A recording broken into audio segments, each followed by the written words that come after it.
Assalamualaikum warahmatullahi wabarakatuh. Selamat datang kembali di program kesayangan Sabtu Gabut, Strategi Jitu Gabung Universitas Ternama. Oke, menyapa teman-teman sekalian. Kita kembali pagi ini dengan bintang tamu yang cukup istimewa. Bintang tamu narasumber ya, narasumber yang cukup istimewa. Apa sih yang akan kita bahas hari ini? Bagi kalian yang ingin mencari jurusan-jurusan yang masih bingung, nah, mencari jurusan karena ini sudah waktunya pendaftaran SNPMB. Nah, khususnya bagi kelas 12 ya, atau bagi siswa-siswa SMA, MA terutama yang masih bingung. Nah, pas banget buat kalian untuk menonton podcast pada pagi hari ini. Nah, yang membahas tentang dunia kampus, jurusan dan karir ya, seputar karir-karir. Nah, pada kesempatan hari ini saya sudah kedatangan dua narasumber yang spesial yang belum pernah kita bahas, yaitu dari jurusan vokasi. Mungkin agak underrated tapi peluang di dunia industrinya sangat-sangat menjanjikan. Begitu ya. Ada sama-sama jurusan marketing di sini. Saya punya dua narasumber jurusan marketing. Bedanya adalah yang pertama ada vokasi, yang kedua ada S1. Apa sih bedanya? Nah, sebelum kita bahas lebih lanjut, kita perkenalan dulu dengan dua narasumber kita. Oke, silakan perkenalkan diri kalian dulu. Halo semuanya, perkenalkan nama saya Muhammad Inuha, saya alumni MAN, lulus tahun 2023. Sekarang saya berkuliah di Universitas Diponegoro, program studi Manajemen dan Administrasi Logistik. Manajemen dan Administrasi Logistik, vokasi Universitas Diponegoro. Yang kakak cantiknya? Halo semua, namaku Najwa Sofiana Fardani, aku lulusan dari MAN juga, satu kelas sama Ulin. Aku sekarang kuliah di Universitas Negeri Malang, jurusan manajemen, di penjurusannya di marketing. Oke, spesial edisi hari ini ya dari jurusan IPS gitu. Atau mungkin biasanya juga ada dari jurusan IPA, sains yang lintas jurusan ke jurusan manajemen atau marketing. Nah, cocok banget nih, pas banget untuk mendengarkan podcast hari ini. Baik, pertama-tama boleh dong dikenalkan dengan jurusan vokasi, karena mungkin ada beberapa bagian orang yang seperti saya mungkin vokasi itu apa sih gitu kan, masih agak asing gitu ya. Apa sih bedanya vokasi? Vokasi berarti diploma kan ya, Lin? Iya, diploma. Nah, bedanya diploma, vokasi sama jurusan S1 itu apa sih? Nanti silakan. Jadi untuk diploma sendiri ada dua, Miss, diploma 3 sama diploma 4. Untuk saat ini saya yang diploma 4. Untuk bedanya sama S1, itu kalau diploma 4 itu lebih banyak sesi praktiknya daripada teorinya gitu. Terkhusus kalau di jurusan saya logistik ini lebih banyak kunjungan-kunjungan industri di dunia logistik gitu. Untuk gelarnya kalau di D4 itu STR gitu. Kalau di S1 kan S apa gitu. Terapan berarti ya, sarjana terapan berarti. Betul. Tapi tetap ada S-nya gitu Iya, ya, ada. enggak pakai D dong. Enggak. S kalau udah D4 STR gitu. Ada 4. Iya, Kalau diploma 3 berarti jualannya apa? AMD kalau nggak salah. Oh begitu. Iya. Itu bedanya ya teman-teman sekalian. Betul. Terus kalau diploma 4 itu kita nggak bisa lulus 3,5. Kita wajib 4 tahun karena sistemnya kita paketan gitu. Sudah dipaketkan dari Sudah awal dari berarti awal. ya. Oke, kalau S1 bagaimana berarti? Apa itu S1? Marketing jurusan spesifiknya Mbak, marketing? Kalau sebenarnya tuh itu tuh marketingnya itu dari manajemen. Jadi S1 manajemen, tapi nanti di semester 5 ada penjurusan. Jadi ada marketing, ada keuangan, ada SDM, ada bisnis Islam, terus jadi bisa milih. Tapi saya sendiri milihnya ke marketing, soalnya lebih linear ke apa yang saya mau. Oke, sebelum membahas ke spesifik jurusan yang dipilih ya, sebelumnya kenapa sih dulu tuh memutuskan untuk mengambil vokasi?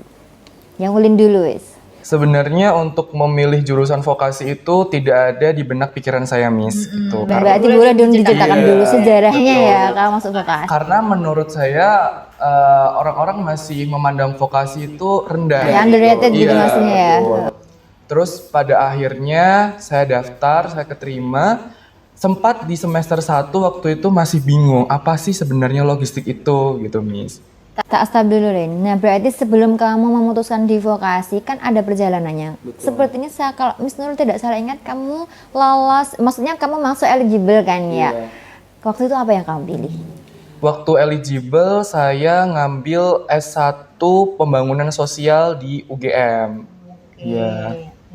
Gak lolos. Iya, maksudnya. nggak lolos. Terus waktu itu daftar SBUB Undip yang khusus S1, jalur prestasi mandiri, juga kebetulan nggak lolos karena ternyata tidak linear dengan prestasi saya. Tapi SBUB itu kan berarti setelah SNBP. SNBP dan SBMPTN dong, iya kan? Setelah UTBK maksudnya. Iya, Nah, berarti kamu sempat ambil UTBK juga kan? sempat ngambil Nah, UTBK. UTBK tuh ngambilnya di mana berarti? Saya ngambilnya Undip juga, Undip juga. Iya. Jurusan ilmu ekonomi. ilmu ekonomi. Betul. Enggak lolos berarti ini kamu berapa? Saya dulu 590-an gitu. Dicatat tuh ya. 590 dulu di tahun 2023 itu nggak lolos tuh. Ini udah tahun 2026. Jadi hati-hati kalau terutama bagi yang sosial ya. Jadi targetnya kalian itu bukan lagi 500-an, 600-an. Berarti harus 700-an ya kan, Lin? Iya. Kalau kalian juga dulu berarti masuk ke S1 Marketing di kampus Universitas Negeri Malang ya kan? Itu lewat jalur apa? UTBK. UTBK juga. Pilihannya di mana aja tuh? Pilihannya tuh yang pilihan pertama itu di UB Ilmu Komunikasi, yang kedua di Universitas Negeri Malang ini yang manajemen S1. Berarti keterima di pilihan jurusan yang Kedua. kedua. Skornya berapa?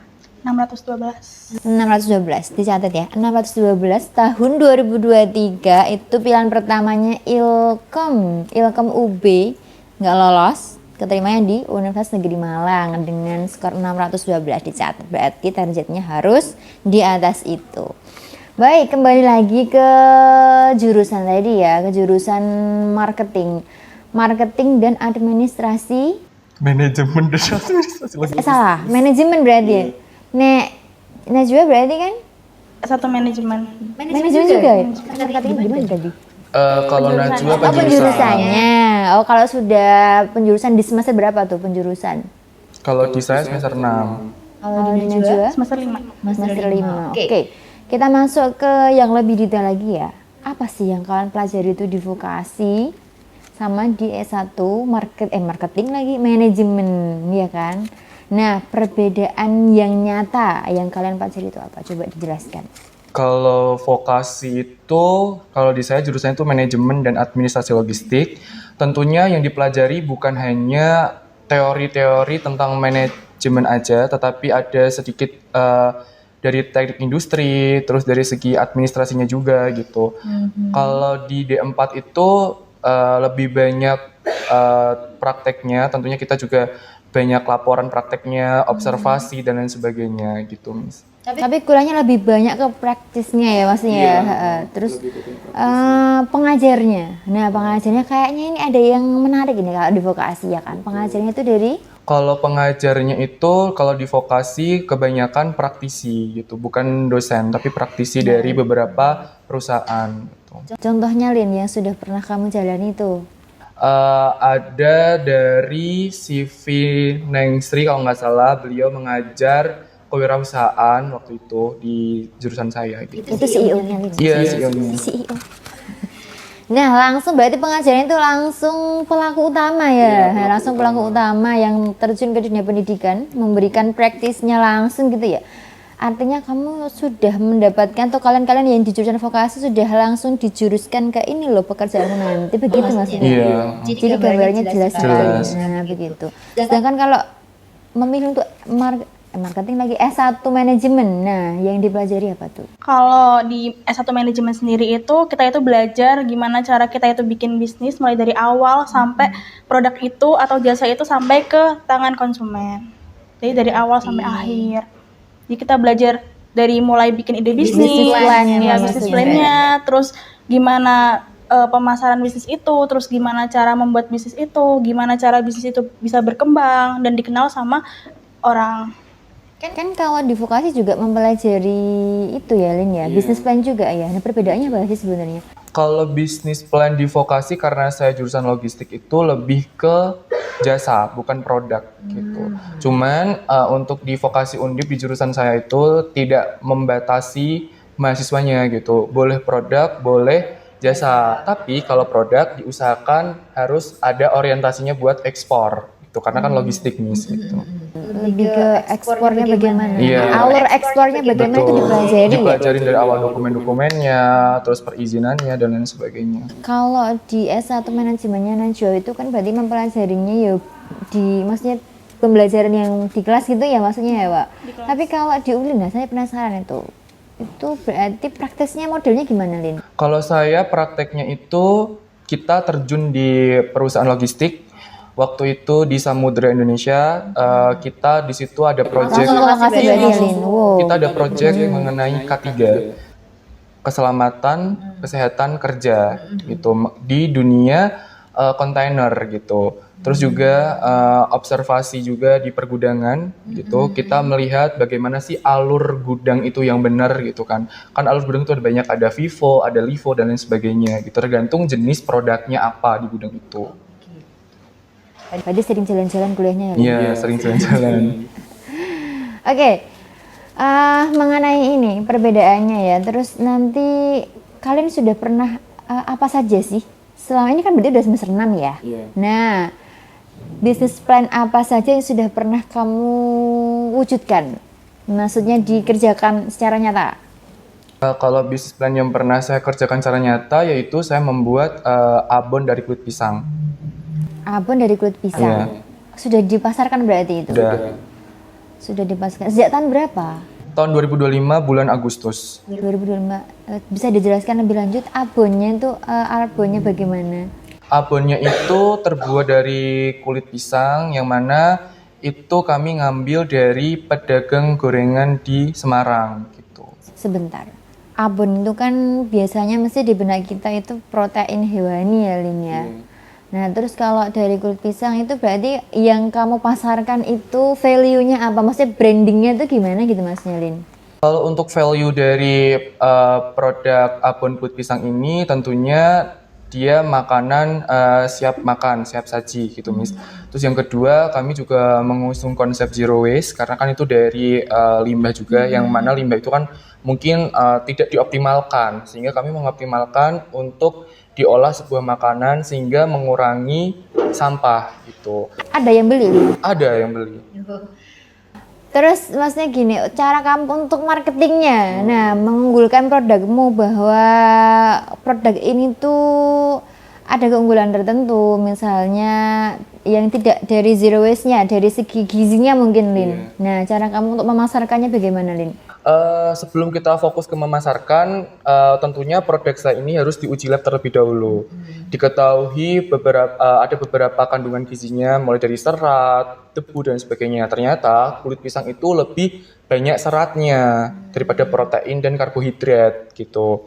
Terus setelah dapat hasil labnya, kita door to door ke customer kita gitu, calon customer kita. Uji pasar dulu gitu. Kita uji pasar. Setelah kita uji pasar, kita juga menanyakan menurut teman-teman tuh seperti apa sih produk kita, layak enggak kalau dijual gitu kan. Terus apa aja yang perlu kami perbaikin gitu. Pak kamu nggak bawa ya Lin produknya? Enggak, karena sedang libur produksi, misalkan di Semarang produksinya, enggak di Kudus gitu. Oh produksinya di Semarang. Oh, berarti lebih ke menonjolkan kalau produk abon ini tuh keseratnya gitu ya, lebih tinggi gitu ya.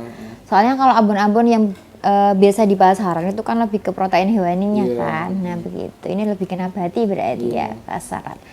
Oke, ada lagi produk yang pernah kamu bikin? Saya pernah bikin cookies dari buah bit, mangga, sama bunga telang. Tapi itu nggak dipasarkan karena itu hanya untuk lomba bisnis plan aja. Lomba dapat juara apa tuh Lin? Waktu itu masuk di top 10 karena saya salah di kompetitor gitu. Salah memasukkan kompetitor yang benar itu seperti apa gitu. Terus salahnya di mana? Harusnya yang benar gimana gitu? Jadi untuk kompetitor itu yang benar. Jadi harus yang untuk kalian yang mau bikin bisnis plan dan belajar dari kesalahan ya. Nah, Jadi kompetitor itu kan ada kompetitor langsung sama tidak langsung. Waktu itu kompetitor langsungnya adalah seharusnya sama-sama cookies yang sama value-nya, karena kebetulan value dari cookie saya adalah dia rendah gula gitu. Iya, kita fokusnya di rendah gula aja gitu. Padahal bahan baku yang kita gunakan juga lebih bagus daripada kompetitor lainnya gitu. Waktu itu Komputer yang dicantumkan maksudnya iya, ya. bukan. Waktu itu kompetitor yang saya cantumkan itu toko-toko roti di Semarang yang udah ada brandnya gitu. Itu kemarin kita direvisi bahwa ternyata salah gitu. Nah, perbandingannya nggak apple to apple maksudnya Iya. ya. Oh, Sebenarnya itu bisa masuk di kompetitor tidak langsung, Miss, yang kayak toko-toko roti itu. Terus akhirnya kita dikasih saran kalau bisa cari produk yang sama dan yang value-nya juga sama gitu. tuh. Berarti harus si kompetitor dengan penjualan produk yang sama value-nya ya, yang sama-sama low sugar dalam artian ini ya. Betul. Nah, terus kok nggak diproduksi kenapa tuh, Lin? Karena waktu itu untuk alur produksinya lumayan ribet, Miss. Prosesnya lama, pemasakan juga lama, akhirnya kami tidak meneruskan produksi gitu. Terus kami gali-gali ide lagi, dapatlah tadi Abon itu. Oh, berarti pertama bikin cookies dulu, Iya, kemudian baru bikin abon. Ternyata yang laku atau ini? Abon. Yang lebih laku malah abonnya gitu. Oh, gitu. Tapi kayak sudah bikin ini nggak, Lin, kayak store atau stand gitu khusus penjualan produkmu itu? Kalau kami tidak memakai store of land. Kenapa? Karena kami ini kan usianya masih kecil, Miss. Dan juga masih mahasiswa Masih ya. mahasiswa. Betul. Dan tentunya metode penjualan kami adalah lewat media sosial dan kita sistemnya pre-order gitu. Kalau Dijual di marketplace juga?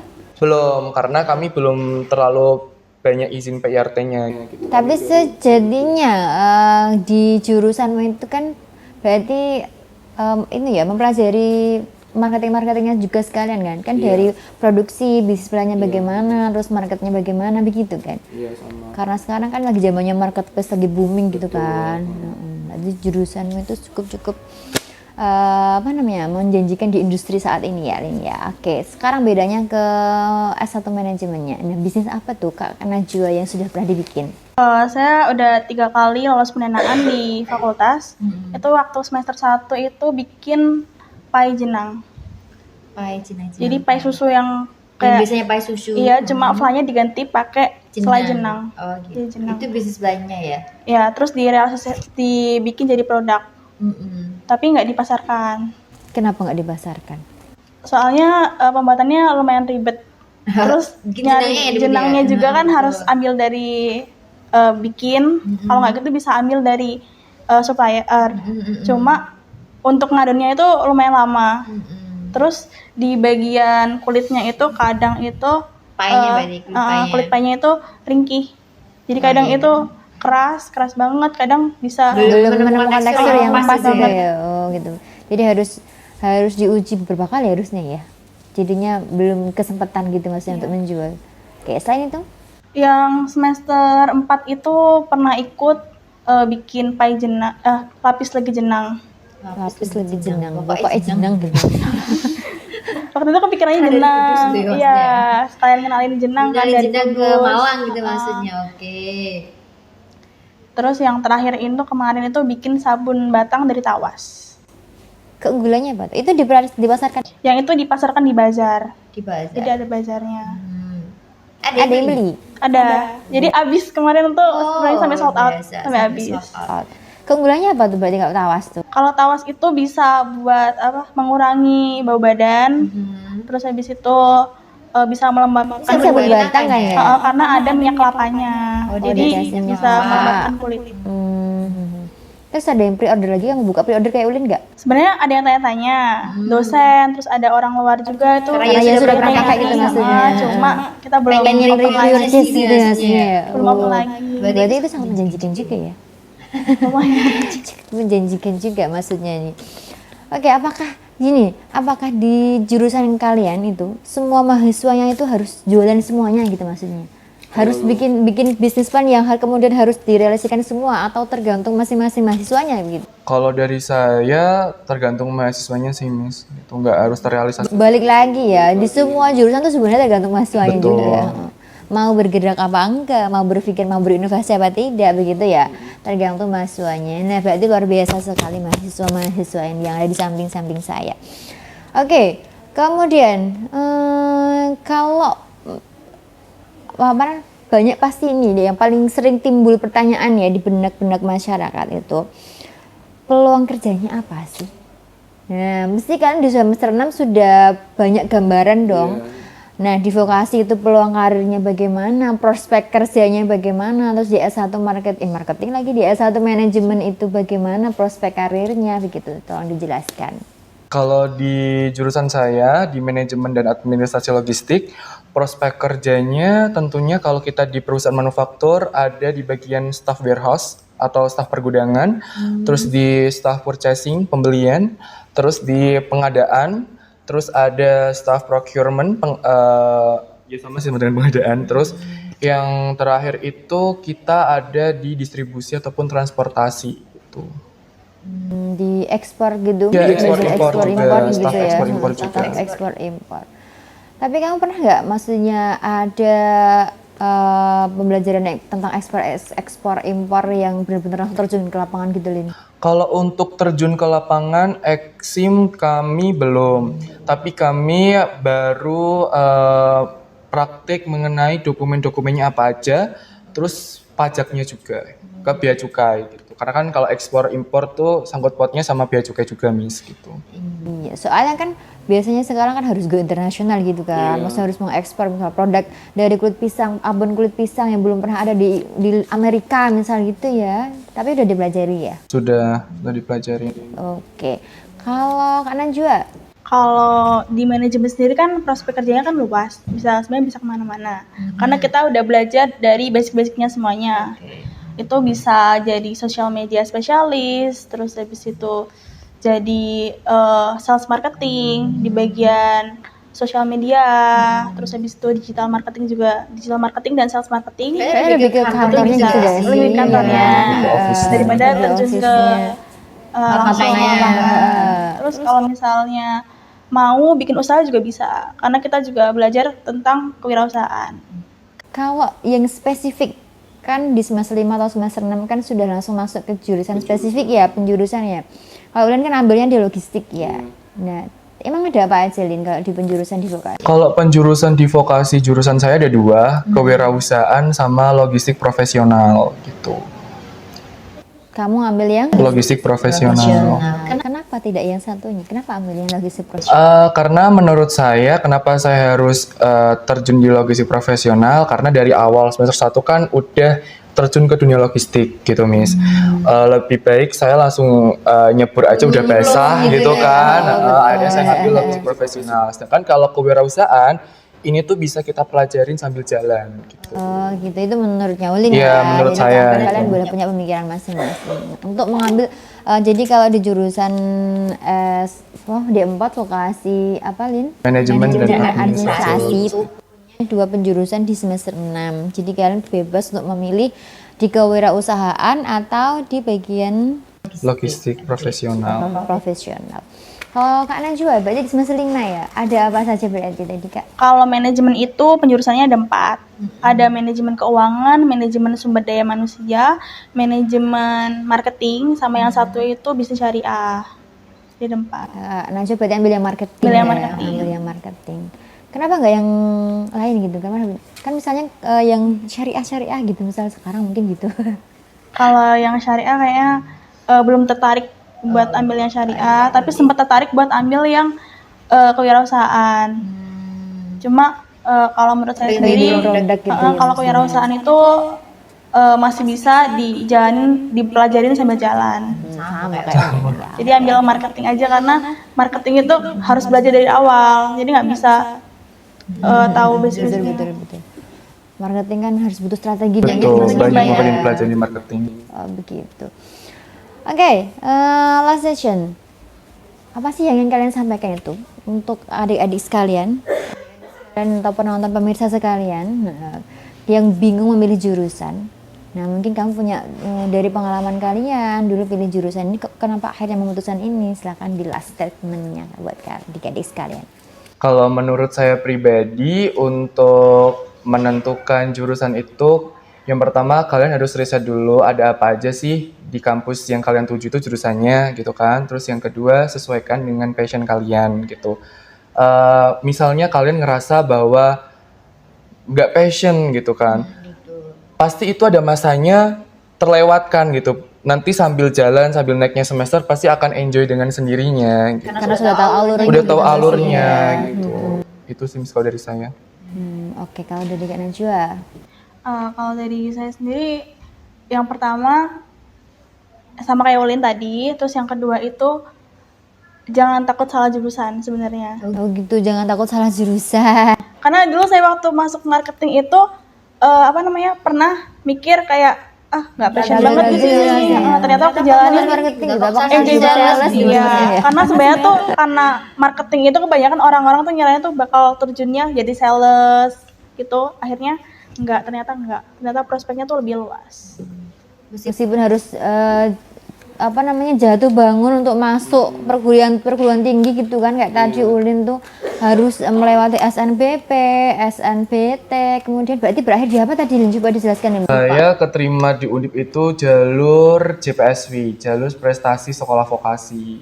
Itu semacam SNPP. Semacam SNBP-nya untuk yang vokasi. Iya, dan dia Katanya jadi ikut SBUB juga kan, Lin? ikut yang S1 tapi nggak keterima. Oh gitu, terus bedanya SBUP dengan PBSV. JPSV. Oh JPSV. Kalau di vokasi berarti JPSV. Selain itu bedanya tuh kalau di SPUP tuh kalau tidak salah harus ada store prestasi. Sedangkan kalau di JPSV itu tidak ada. Setiap Semester. prestasinya di setiap semester. Ya sepertinya setiap semester.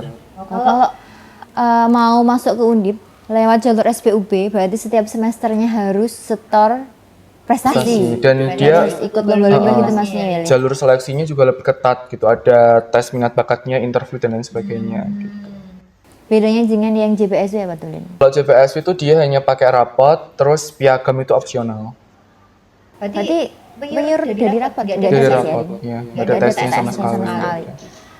Oke, waktu itu tuh kamu pesaingnya bagaimana? Beratkah? Berat Miss, karena waktu itu 10.000 pendaftar. Berapa 10.000 pendaftar? Iya, se-Indonesia.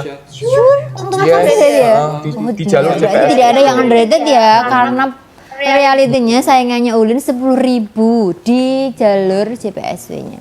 Terus waktu itu yang diterima tuh hanya sedikit, di jurusan saya tuh sekitar 20 orang yang diterima. Masya Allah, dari 10.000 Lin. 10.000 tuh semua jurusan, vokasi. Kalau di vokasi Undip Waktu itu ada berapa vokasi di jurusan ada 11 jurusan. 11 jurusan pendaftarnya 10.000. Yang diterima di jurusanmu ada 20 orang. 20 orang. Wah, luar biasa sekali. Itu perjuangan calon mahasiswa ya Lin ya. Jadi benar-benar harus dimaksimalkan, kalian yang mau persiapan SNBP, SNBT dimaksimalkan di ujian tulisnya, di UTBK-nya. Jadi jangan belajar dari pengalamannya Ulin, jangan sampai meraih skor 500-an kayak Ulin. Karena gak ada persiapannya guys. Tuh. Tapi rezekinya di JPSW gitu. Tapi memang lebih baik usaha maksimal di UTBK ya Lin ya.